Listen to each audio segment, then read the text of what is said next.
안녕하십니까. 경찰 수험생 여러분. 자, 형사소송법 2020년 1차 문제를 한번 풀어보도록 하겠습니다. 자, 문제 경향을 보면은 평이했다라고 볼 수 있어요. 기본 3법에서는 가장 쉽게 출제됐다 이렇게 볼 수 있고요. 그리고 앞으로 이제 전망이 뭐냐면 역시 형사소송법은 조문을 상당히 중시하는 그런 학문이다 이렇게 볼 수 있고요. 실무에서도 조문이 중요합니다. 실무를 잘하려면 조문을 알고 계셔야 돼요. 할 수 있다, 해야 된다, 이런 조문. 그 다음에 이론적인 측면도 두세 문제 출제됐고요. 난이도를 봤을 때는 한 3문제 정도가 좀 어렵고 나머지 17문제는 쉬웠다 이렇게 볼 수 있고요. 문제 분산도를 봤을 때는 상당히 고루 분포됐다 이렇게 봐야 되겠습니다. 자, 문제 1번부터 보겠습니다. 자, 형사소송의 이념. 1번 문제는 뭐 이념을 물어봤죠. 항상 이념 문제입니다. 그래서 어떤 이념을 가지고 우리가 형사소송 절차를 거쳐야 되는가 이런 문제가 되겠죠. 답이 이제 3번이 되겠습니다. 여기 보세요. 뭐 금방 나오는 거죠. 헌법 제12조 1항에서 적법 절차의 의미를 물어봤습니다. 경찰학계는 이런 거 나왔었잖아요. 그래서 이건 뭐냐면 적정하다고 하면 공정하고 합리 상당성 있는 합치등을 뜻한다 이렇게 돼 있는데요. 여기서 이 적법 절차 여기서 문제됐던 것이 이 실체적 내용이 아니라 절차적 적정. 이게 문제입니다. 자, 실체적 내용이 아니라 절차적 적정. 요게 문제예요. 자, 실체적 내용이 아니라 절차적 적정은 안 된다 이렇게 됐는데 두 가지 다 포함하는 개념이다 이렇게 봐야 됩니다. 자, 이거는 그냥 주는 문제였다 이렇게 볼 수 있습니다. 1번 문제는 쉬웠어요. 그래서 답이 3번이고요. 그 다음에 2번 문제에서 갑자기 변호인 제도로 들어갔습니다. 변호인 제도는 뭐 제가 항상 강조드렸지만 가장 중요한 거다 이렇게 볼 수 있어요. 변호인 제도는 바로 이제 보조자 제도가 되겠죠. 보조자 제도 말고 이제 보조인 제도도 있는데 종전에 많이 이제 출제됐던 그런 스타일을 보이고 있습니다. 자, 2번이 틀렸습니다. 2번 보겠습니다. 어디가 틀렸을까요? 상당히 지문이 길었죠. 지문이 길은 거 빼고는 뭐 다른 거 없었습니다. 자, 여기 보면은 일단은 뒷부분을 잘 보셔야 돼요. 국선 변호인을 선정하는 조치를 취할 필요까지는 없다. 많이 본 문장이죠. 근데 문제가 뭐냐면 여기 보세요. 변호인이 법정기관에 항소인을 제출하지 않았다. 이런 얘기죠. 그죠? 피고인의 귀책 사유를 불문하고, 이거죠. 선정을 조치할 필요가 없다. 자, 변호인이 잘못한 겁니다. 피고인은 잘못하지 않은 겁니다. 만약에 피고인도 잘못했다. 그러면 문제가 되는데 피고인은, 즉 의뢰인은 큰 문제가 없었다는 얘기죠. 이랬을 때는 자, 이게 국선변을 선정하는 조치를 해야 된다는 겁니다. 알겠죠? 해야 된다. 즉 국선 변호인을, 자, 이게 문제가 사실 잘못된 건데 국선 변호인 제도에 대해서 옳은 건 골라라, 옳지 않은 걸 이렇게 나갔어야 원래 정상이에요. 그런데 문제를 잘못 낸 것 같아요. 자, 어쨌거나 답이 이제 2번이 되겠습니다. 자, 그 다음에 이제 3번 보겠습니다. 수사의 조건 이렇게 되어 있었죠. 수사의 조건은 바로 뭡니까? 수사의 단서라든가 여러 가지 이제 수사 비례 원칙이라든가 이런 얘기가 되겠죠. 자, 그래서 이제 이거와 이제 관련된 내용을 좀 살펴보는데 답이 이제 2번이 틀렸습니다. 필요성과 상당성이란 수사의 조건은 임의 수사에는 적용하지 않고 강제 수사만 많이 틀렸죠. 강제 수사에도 모두 적용된다는 것이 일반 이론이 되겠습니다. 이론적인 측면에서 접근한 거예요. 자, 그래서 3번에 2번이 되겠습니다. 그 다음에 이 수사에서 하이라이트가 바로 고소가 되겠죠. 고소가 되는데, 자, 4번 보겠습니다. 고소. 좀 문장이 길어서 상당히 깁니다. 자, 이럴 때도 이제 문제를 우리가 최근의 추세를 잘 보셔야 돼요. 최근의 추세가 여기서 조합을 잘 보셔야 돼요. 이 조합 봤을 때 가장 먼저 이제 우리가 생각할 게 뭐냐면 여기까지는 큰 문제가 없어요. 그죠? 여기까지는 뭐 비슷하게 나가는데 마지막에 리을번이 맞았는가 틀렸는가 요걸 좀 보시면 됩니다. 자, 리을번을 보겠습니다. 자, 이 조합을 보시면서 이 부분을 잘 보셔야 돼요. 이렇게 어느 부분이 틀렸는 걸 보세요. 디귿번도 한번 보시면 좋겠습니다. 디귿번 맞았나 틀렸나. 자, 일단 리을번 보겠습니다. 리을번. 자, 형사소송법 203 대리인에 의한 고소의 경우에 대리권이 정당한 고소권자에 의해서 수여됐음을 증명하기 위해서 반드시 이건 아닙니다. 반드시 대리라는 표시를 해야 되느냐. 민법에서는 현명주의라고 하는데 이 형사소송법에서는 그럴 필요까지는 없다는 것이 이제 판례의 태도가 되겠습니다. 그래서 틀렸습니다. 민법의 현명주의와 형사소송법의 현명주의는 틀리죠. 형사소송법의 현명주의를 할 필요가 없습니다. 알겠죠? 공법이기 때문에 누구나 다 아는 겁니다. 조문에 규정돼 있죠. 그러나 민법은 사적 자치 원칙이기 때문에 누가 대리인지 몰라요. 그래서 나는 누구의 대리인입니다라고 현명을 해야 되는데 형사소송법은 그럴 필요가 없다는 거죠. 조문의 규정이기 때문에. 자, 그래서 이제 리을번은 이제 틀렸는데 문제는 이제 디귿번이죠. 디귿번이 어떻게 돌아가는가 보도록 하겠습니다. 자, 디귿번은 어떻습니까? 자, 디귿번을 우리가 보는데 디귿번 맞았을까요? 법정 내 고소권 무능력 보호하기 위해서 법정 내에 주어진 고유권이어서 피해자의 고소권 소멸 여부에 관계없이 고소할 수 있는 것이며 고소기간은 법정 내 자신이 범위 알게 된 날 맞습니다. 이렇게 보시면 되겠습니다. 디귿번은 맞았습니다. 그러면은 미음번이 맞았는가 한번 마지막으로 보겠습니다. 아이고, 이거 뭐, 공정거래 고발, 이건 아니죠. 이거는 뭐 안 된다고 이렇게 판례가 나와 있습니다. 곧바로 틀렸습니다. 그래서 답이 이제 4번이 되겠습니다. 자, 공정위 고발, 친고죄, 고소 불가분의 적용이 안 된다는 판례가 명확합니다. 자, 근데 문제가 고소 불가분의 원칙이 지금 잘 안 나왔었는데, 이번에 이론적인 게 한번 나왔어요. 판례가. 그런데, 종전에는 고소 불가분의 원칙이 중요했죠. 지금은 중요하지 않는다. 이렇게 볼 수 있습니다. 자, 그렇게 알아두시고. 그 다음에 뭐 그냥 주는 문제 하나 나왔어요. 영상 녹화가 있는데 영상 녹화는 어때요? 이 동의를 받느냐 마느냐 뭐 이런 것도 있고 그죠? 이런 내용이 있는데 가장 적절한 걸 골라라. 1번이 답입니다. 1번이 답이었죠. 자, 여기 보면은 말이죠. 피의자 아닌 자의 출석을 요구를 받고 들을 수 있으며 그에게 알리고 영상 녹화할 수 있다. 이렇게 돼 있었죠. 자, 이 부분입니다. 피의자 아닌 자는 미리 알려줘야 됩니다. 미리 알려줘요. 사전에 알려줘야 된다. 이렇게 바꾸시고, 그 다음에 요 마지막에 만약에 문제가 됐을 때 그 진술을 별도로 녹화한다? 이거 아니죠. 별도 녹화하는 것이 아니라 그 취지를 기재한 서면을 첨부하면 되겠습니다. 취지를 첨부해가지고 제출하면 되겠죠. 자, 이런 문제. 그러니까 영상 녹화도 이제 피고인이냐, 또, 그죠? 피의자냐, 그 다음에, 제3자냐, 즉 뭡니까? 참고인이냐, 이게 달라요. 참고인은 지금 뭐예요? 범죄의 참고자일 뿐 의심받고 있는 자가 아니기 때문에 이 사람한테는 예의를 갖춰야 됩니다. 미리 알려줘야 돼요. 알겠죠? 그러나 얘가 이제 피의자 하면 상황이 달라지죠? 얘는 좀 문제가 좀 있는 애 아닙니까? 그러니까 이 사람한테는, 이 지문 그대로죠? 그냥 알리고, 그죠? 역독할 이렇게 바꾸시면 됩니다. 자, 그래서 답이 1번이 되겠습니다. 1번 같은 경우는 뭐 직권 조사 사항, 뭐 직권 사항도 나와 있다. 이렇게 보시면 됩니다. 자, 6번 피의자 신문 항상 출제되겠죠? 자, 형사소송법의 핵심 포인트 바로 피의자 신문이 되겠습니다. 자, 이것도 상당히 긴데요. 가장 적절치 않은 걸 골라라. 이렇게 되어 있는데요. 답을 3번으로 해 주시면 되겠습니다. 증거 능력을 인정할 것이냐 말 것이냐 그런 문제인데 여기 보면은요. 피의자가 신체적 정신적 장애가 있었다 이런 얘기죠. 그래가지고 심리가 안정되지 않았을 때는 신뢰관계를 동석시킬 수 있다 이렇게 돼 있는데 그러면 이 동석한 사람이 자 보세요. 신뢰관계 피의자를 대신해서 진술할 수 있으며 그 진술할 수 있는 것이 증거 능력이 있을까?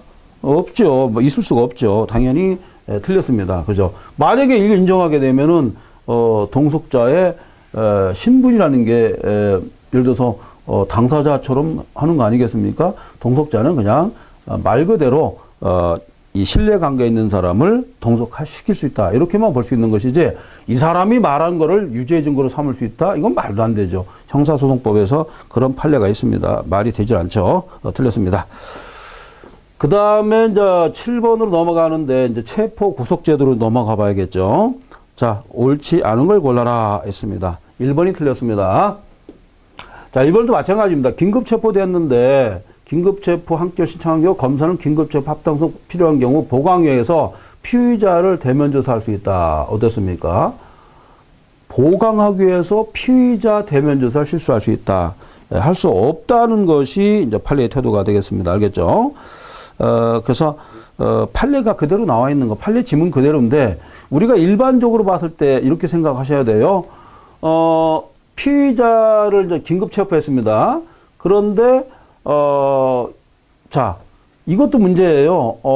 이게 이제 뭐냐면 이제 변호사와 관련된 이런 사무장이라든가 이런 사람을 예를 들어서 뭐 불러가지고 이렇게 조사하는 그런 상황이 되는데 이러한 경우에 이 사람을 긴급 체포해가지고 이게 이제 긴급 체포 자체도 문제가 될 수 있는데 필요한 사람을 보강해서 우리가 대면조사 할 수 있을 것이냐? 대법원 판례는 일관되게 안 된다고 보고 있습니다. 아시겠죠? 자, 그렇게 보시면 되겠습니다. 자, 그래서 이 7번도 손쉽게 푸는 문제였고요. 8번을 보겠습니다. 구속 전 피의자 신문 제도가 되겠죠. 구속하기 전에 직접 조위에서 피의자를 신문하는 제도가 구속 전 피의자 신문 제도가 되겠습니다. 알겠죠?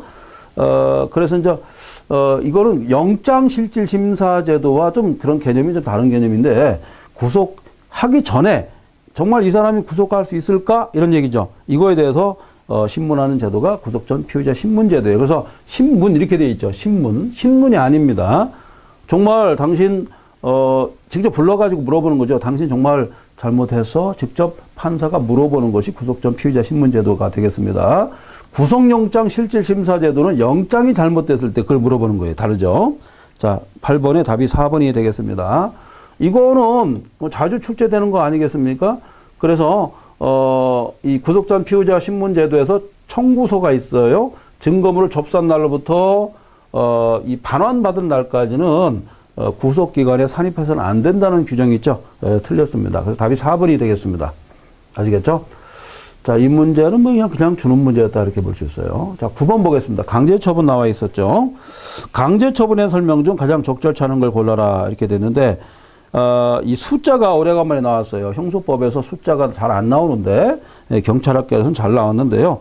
곧바로 이제 답이 나오는 게 나오는데요. 자, 이런 문제 푸는 요령 말씀드릴게요. 이렇게 문장이 길게 나오면서 이렇게 숫자가 딱 나왔어요. 숫자가 2번이나 나왔다. 그러면 앞에 문제가 좀 어려웠고 그러면 숫자를 좀 자세히 좀 봐달라는 얘기입니다. 그래서 이때는 검사는 신청일부터 이렇게 돼 있죠. 검사는 신청일로부터 14일이 아니라 7일입니다. 7일. 7일 이내에 통신 제한 조치를 허가한 법원에 그 승인을 청구할 수 있다. 통비법이 오래간만에 나왔습니다. 통비법은 한 3년 정도 안 나왔다가 이번에 나왔어요. 3년 전에 나온 것은 판례가 나왔었는데 이번엔 조문을 직접 물어봤다. 이런 특징이 있습니다. 자, 그 다음에 이제 압수수색으로 넘어가겠습니다. 이건 뭐 하이라이트죠. 제일 어려웠다고 볼 수 있어요. 이 문제가 가장 어려웠습니다. 옳은 건 몇 개냐 이렇게 돼 있었죠. 쭉 돼 있는데 자, 이렇게 문제가 나왔을 때 제일 항상 걱정되는 게 뭐냐면 이게 다 옳을까? 최근에 추세가 그런 게 많은데 다 옳은 문제였습니다. 모두 옳아요. 예. 자, 그러면은 하나만 우리가 살펴보도록 하겠습니다. 디귿번 보겠습니다. 수사기관이 피의자 갑의 공직선거법 위반 범행을 영장 범죄 사실로 발부받은 압수수색 영장의 집행 과정에서 을과 병사의 대화가 녹음된 녹음 파일을 압수했다. 최근에 이런 거 많잖아요. 그죠? 검언 유착 뭐 이런 거 많잖아요. 녹음 파일 이런 거예요. 을병의 공직선거법 위반 사실을 발견 사안에서 별도의 압수수색 영장을 발령 않고 압수한 후 녹음 파일 위법수 증거로 자, 영장을 발부받아야 됨에 불구하고 안 했다는 거죠. 이것은 위법 수집 증거 배제 법칙에 따라서 증거 능력이 없다는 겁니다. 다른 건 다 맞았습니다. 최근에 말이죠.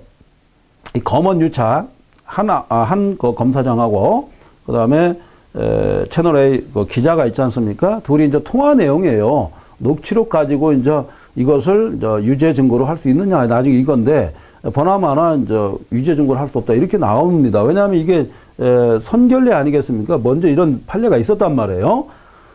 이 부분 출제될 확률이 높았다라고 볼 수 있는데 출제됐습니다. 이 문장이 상당히 많았죠. 모두 옳다 이렇게 답을 하시면 되겠습니다. 자, 그 다음에 이제 11번 사례 문제가 또 나올 거예요. 공소사실 동일성입니다. 동일하면 어때요?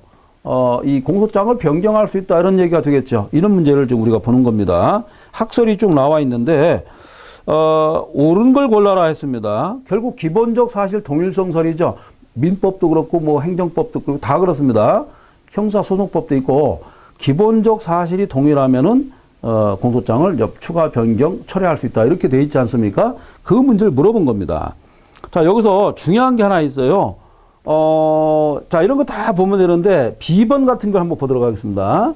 피고인이 승용차 안에서 필로폰 0.3g을 교부했다라는 공소 사실이 있어요. 0.3g입니다.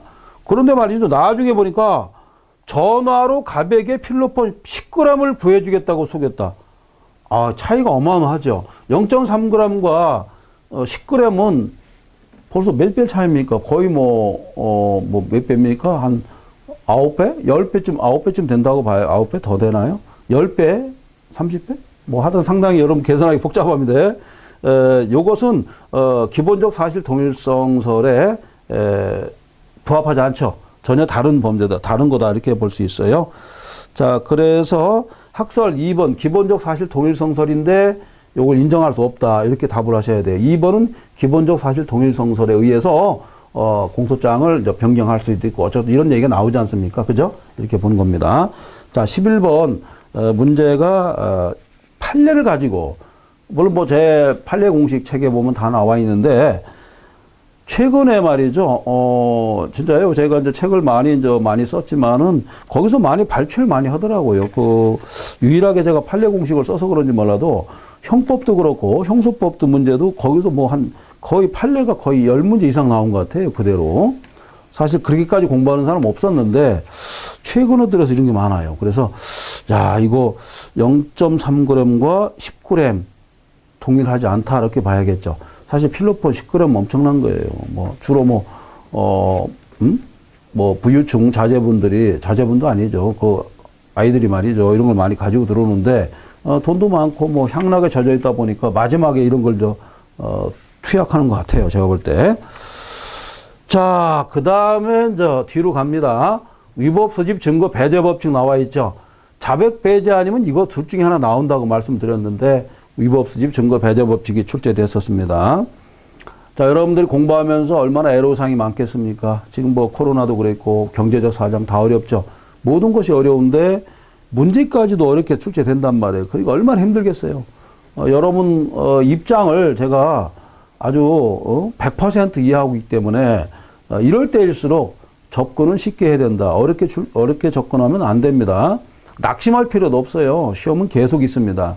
그리고 운도 좀 따라야 됩니다. 운이 좀 따라야 빨리 여러분 합격할 수가 있는 것입니다. 아시겠죠? 자, 슬픔을 여러분들이 극복할 수 있어야 됩니다. 기쁨으로요. 자, 어디가 틀렸을까요? 자, 이것도 마지막에 보면은 유죄의 증거를 할 수 있는 거, 이런 거 가지고 따지는 거 아니겠습니까? 입증 책임 검사가 있다. 맞죠? 전환되는 게 물론 몇 가지가 있습니다. 3가지. 상해죄 같은 거, 그 다음에 명예훼손죄, 위법성 조각수, 이런 건, 전환될 수 있지만, 검사가 지는 게 맞습니다. 그 다음에 틀린 걸 보면 3번인데요. 자, 보겠습니다. 자, 따라서 수사기관이 피의자 아닌 자를 상대로 적법 절차를 따르지 아니하고, 이건 벌써 틀렸죠. 적법 절차를 따르지 아니하고 증거를 수집했다? 그럼 증거로 삼을 수 당연히 없겠죠. 그냥 주는 문제였죠. 쉬운 문제였습니다. 자, 13번. 이번엔 같이 나왔네요. 이 자백에 대해서 한번 또 물어본 거네요. 그죠? 자백에 대해서는, 자백 배제 법칙도 있고, 자백의 보강 법칙이 있고, 그죠? 그 다음에 간이 공판 딱 3가지밖에 없습니다. 자, 어디가 틀렸을까요? 1번입니다. 자, 임의성이 없어요. 임의성 의심하는 사유가 있으면 그 사유와, 자, 이게 중요합니다. 그 사유와 자백 간의 인과관계 명백이 없더라도 자백의 증거 능력을 부정한다. 이분이 틀렸죠. 없으면은 증거 능력을 인정해야겠죠. 그래서 틀렸습니다. 알겠죠? 이렇게 인과관계 존재하는 것이 명백한 때에는 자백에 임의성이 있기 때문에, 그죠?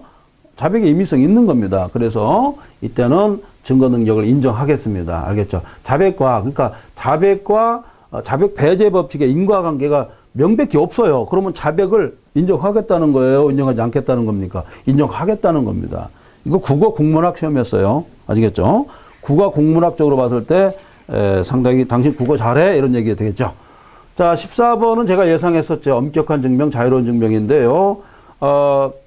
중요한 거 한번 여기까지만 보겠습니다. 자, 목적. 어때요, 목적?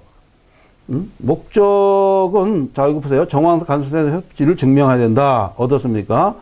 고의 등과 의사인정은 통상의 방법에 따라, 자, 고의 등과 같이죠. 그죠? 고의 등과 같이. 바로 뭐가 되겠습니까? 자, 맞죠? 고의처럼, 목적도 고의로 봐야겠다. 이런 얘기가 되겠죠. 그래서 이제 이것도 역시 엄격한 증명을 해야 됐다. 이런 얘기가 되겠습니다. 자, 그래서, 리을번이 그냥 맞았네요. 그러니까 그냥 곧바로 4번이 답인데, 자, 여기서 이제 디귿번 한번 보겠습니다. 공모도 마찬가지 엄격한 증명이 되겠죠. 그죠? 공모는 고의 아니겠어요? 고의에 들어가는 거잖아요.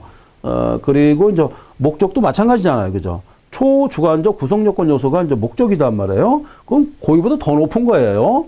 자, 요거 되지만 공모 부인하는 경우에는, 그죠? 상당한 관련성이 있는 것을 이를 증명할 수밖에 없다. 맞는 말이 되겠습니다. 만약에 부인했을 때는 다른 방법, 그죠? 간접사실 또는 정황사실을 인정. 근데 여기서 조심할 게 있어요. 간접사실, 정황사실을 같게 보는 사람이 물론 있을 수 있는데, 이것은, 뭡니까? 증명의 방법이 다른 겁니다. 다르게 봐야 됩니다. 자, 그래서 답이 4번이 되겠습니다. 자, 15번. 피의자 신문조서 등 나왔죠? 피의자 신문조서는 뭐 312조 1항, 2항 나오는데 이번에 개정됐고, 그죠? 뭐가 없어졌습니까? 특신상태 없어졌죠? 그 다음에, 1항이나, 뭡니까? 3항이나 같죠? 뭡니까? 내용의 인정으로 됐다. 이렇게 바꾸면 되겠죠? 이것도 이제 시험에 출제될 수가 있습니다. 자, 여기 보시면은 3번이 답입니다. 3번. 자, 3번이 어디가 틀렸을까요? 자, 여기서부터 문제가 됐죠. 사법경제 피해가 진술법 한사했으면 알려주고 그 행사 여부 질문했다면 비록 243회 2항의 규정 방식에 위반했으면 어때요? 증거 능력 없겠죠. 그렇죠. 틀렸죠. 법률에 위반했을 때는 증거 능력을 인정할 수가 없는 겁니다. 아시겠죠? 그냥 주는 문제였다. 이렇게 볼 수 있어요. 자, 그 다음에 뭐 제가 또 예상했을 때는 탄핵 증거 무조건 나온다는 게 나왔습니다. 작년에는 증거동의, 이 부분이 증거동의였는데 탄핵 증거가 나왔죠. 근데 올해는 증거동의와 같이 나왔어요. 자, 16번. 탄핵 증거는 뭡니까? 증거의 증명력을 감쇄시키는 증거를 탄핵 증거라고 그러죠. 그래서 이거는 전문 법칙이 적용이 안 되는 겁니다. 자, 보도록 하겠습니다. 자, 가장 적절한 걸 골라라. 답이 이제 4번이 되겠습니다. 4번이죠. 자, 여기 보면은 피고인의 진술의 증명을 다큐면 탄핵 증거 볼 수 없다 이렇게 돼 있는데요. 여기 보면 뭐냐면 검사가 탄핵 증거로 신청한 체포 구속 적부 4번입니다. 피고인의 진술을 탄핵한다는 것이므로 결국 검사에게 입증 책임 있는 공소 자체를 입증한 것에 불과하므로 그렇죠. 탄핵 증거로 사용할 수는 없는 것입니다. 여기 보시면은 사본에 불과하다. 그죠? 그죠? 이런 얘기죠. 요거는 피고인의 진술을 탄핵한다는 의미가 있고 결국 검사에게 입증 책임이 있기 때문에 이것은 탄핵 증거로 사용할 수 없다는 것이 판례의 태도가 되겠습니다. 아시겠죠?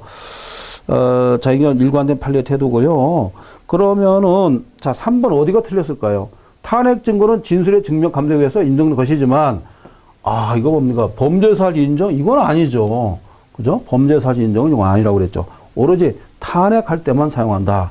범죄 사실 유죄 인정할 때는 아니라고 그랬죠. 탄핵이니까 증명력을 감쇄시킬 정도지 아예 그걸 없애버리고서 유죄 인정을 사용한다. 이건 아니라고 했죠. 자, 17번 보겠습니다. 증거 동의가 나와 있습니다. 이번에 좀 제가 의아하게 생각한 건 뭐냐면 증거 동의와 탄핵 증거가 같이 나오지는 않는데 이번엔 같이 나왔습니다. 자, 어디가 틀렸을까요? 자, 1번이죠. 개개의 증거에 대해서 자, 이거 보세요. 제시한 모든 증거에 대해서 피고인의 증거함에 동의한다는 방식은 어때요? 포괄적 증거 아니겠습니까? 포괄적 증거도 된단 말이에요. 그래서 증거 동의 방식은 전체를 포괄적으로 하는 것도 되고, 그죠? 이렇게 보시면 되겠습니다. 포괄적 증거 동의도 된다는 것이 판례의 태도가 되겠습니다. 자, 그래서 답이 1번이 됩니다. 다른 것은 뭐 다 맞습니다. 그래서 임의로 퇴정했다, 증거 동의로 간주한다. 이것은 옛날부터 나왔던 판례고요. 지금 형사소송법은 지난번에 비해서 그리 어렵지는 않았습니다.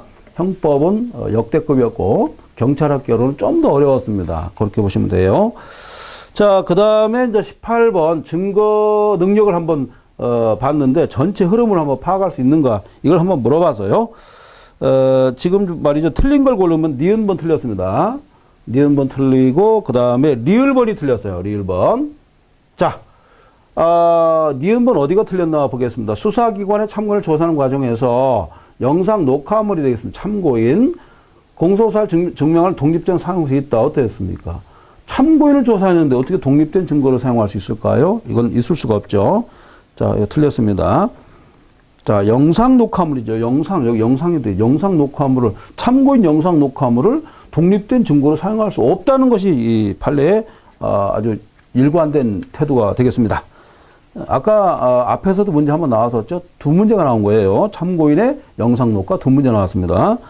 그 다음에 리을번을 보시기 바랍니다. 리을번. 수사기관 갑으로부터 마약류에 관한 법률 진술을 듣고 추가적인 증거를 확보할 목적으로 이렇게 되어 있죠. 여기 보면은 압수된 휴대전화를 제공하여 피고인과 통화하고 그 범행에 관한 통화 내용을 녹음하게 해서 작성된 녹취록 첨부한 수사 보고서는 피고인이 동의하는 한 증거 능력이 있다 이렇게 되어 있는데 동의할지라도 말이죠. 이것은 불법 감청에 해당하기 때문에 증거 능력이 없다는 것이 판례의 태도입니다. 아시겠죠? 자, 이것서 틀렸습니다. 자, 그래서 리을번이 틀렸죠. 자, 18번까지 했습니다. 자, 19번. 자, 우리가 상소 이후에 제도가 이번에 좀 덜 나왔어요. 사실 재심 절차라든가 상소 이익이라든가 여러 가지 이 부분을 좀 공부를 했어야 하는데 문제가 나왔어야 하는데 그 부분이 좀 안 나왔습니다. 그리고 이제 마지막에는 약식 절차 아니면 직결 심판 절차로 가고 제 예상에서는 국참제, 국민의 형사재판 참여 그러면 나올 줄 알았는데 안 나왔습니다. 자, 19번 보겠습니다. 상소 제도를 보도록 하는데요. 여기에서 이제 틀린 거 맞는 걸 고르는데 2번만 맞고 나머지 다 틀렸습니다. 이건 다 틀렸다. 다 틀렸죠. 자, 그러면은 상소 포기가 있는데요. 상소 포기는 원심 법원에 하고 그죠? 그래서 암기할 때 포원입니다. 포원. 취하는 상소 법원이죠. 나가다 갔으니까 상소 포기는 상소하기 전에 포기하는 것이고요. 상소 취하는 상소한 다음에 이거를 여러분들 어떻습니까? 그때 가서 이제 취소하는 것이 되겠죠. 이렇게 보시면 됩니다. 맞습니다. 자, 1번 어때요? 표현의 상소 취하는 동의는 공판적 구술로 하고 이 경우 피고인의 구술 동의는 명시적으로 해야겠죠. 나 상소 포기합니다. 이렇게 하고 명시적으로 해야지 묵시적으로는 안 되겠죠. 자, 그죠? 상소 취하는 명시적으로 해야 됩니다. 구술로 했을 때는. 말로 할 때 명시적으로 해야지 우물쭈물하면 안 된다는 얘기예요. 자, 그 다음에 디귿번도 틀렸고, 한정한다 틀렸고요. 그 다음에 리을번이 문제인데, 이번에 형소법의 특징 중에 하나가 숫자가 자꾸 나와요. 그죠? 여기 보면은 답변서가 나오는데, 답변서는 11이잖아요. 그죠? 자, 리을번을 딱 보시면은, 이거 보면 딱 나오죠. 이건 답이 될 수가 없고, 이쪽 부분만 답이 될 수 있다. 이렇게 보시면 되겠습니다. 자, 그 다음에 이제 20번, 역시나 예상대로 약식 절차 아니면은, 바로 직결심판 절차가 나올 예정이었었는데, 예상대로 약식 절차가 나왔네요. 물론 이번에 물론 분포도로 봤을 때는 상당히 열심히 했는데, 약간 아쉬운 게 있어요. 박스 문제가 너무 많이 나왔습니다. 그래서, 수험생의 체감들은 상당히 어렵지 않았나 이렇게 판단이 돼요. 자, 20번 가장 적절한 걸 골라라 이렇게 돼 있는데요. 이것도 지난번에 했던 내용하고 거의 비슷한 거예요. 자, 3번이 답인데요. 약식명령은 그 재판서를 피고인에게 송달함으로써 효력이 발생하고 그죠? 변호 있는 경우라도 반드시 약식명령 등본을 송달하는 것은 아니다. 이거 좋은 문장입니다. 조문 그대로예요. 조문 그대로고. 자, 4번은 어디가 틀렸을까요? 약식명령형보다 중환형을 선고하지 못한다. 이거로 답을 하신 분들 많은데 중환형은 선고할 수 있지만 형종이 있죠. 형종을 상향할 수는 없습니다. 알겠죠? 이런 것도 알아주시면 되겠습니다. 자, 이렇게 해가지고 우리가 형사소송법 기출문제 시간을 가졌는데요. 형사소송법의 기출문제를 풀어보니까 어떻습니까? 형법에 비해서는 쉽게 출제되었다. 그래서 기본 3법에서는 가장 무난한 이번 시험이었다 이렇게 볼 수 있고요. 판례와 그다음에 이론을 조문까지 잘 접목한 그런 문제가 많이 출제됐습니다. 여러분들 이 문제를 잘 숙지해 주셔가지고 차후에 장래에 출제되는 문제를 여러분들이 잘 풀 수 있도록 상호 보완해가지고 여러분들이 완벽하게 대비해 주실 마지막으로 부탁드리겠습니다. 수고하셨습니다.